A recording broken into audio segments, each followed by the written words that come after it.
আসসালামু আলাইকুম এভরিওয়ান। আজকে চলে আসছে আপনাদের মাঝে নতুন আরেকটা ভিডিও নিয়ে। আমি আজকে আপনাদেরকে দেখাবো সৌদি আরব একদিন থাকার জন্য কত লাগে বাংলা টাকা। আমি যে রুমটা দেখাতেছি এই রুমের প্রাইস পড়বে বাংলা 16,000 টাকা। সৌদি আরব রিয়াল 500 রিয়াল।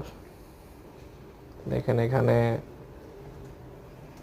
হল রুম একটা, কমন রুম একটা, টয়লেট একটা। এখানে আপনাদের সব কিছুর ব্যবস্থা আছে,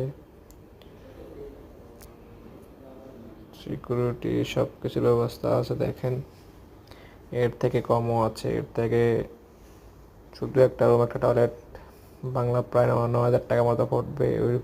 ওইরকম সিস্টেমের রুমও আছে। টয়লেট দেখেন অনেক বিএফি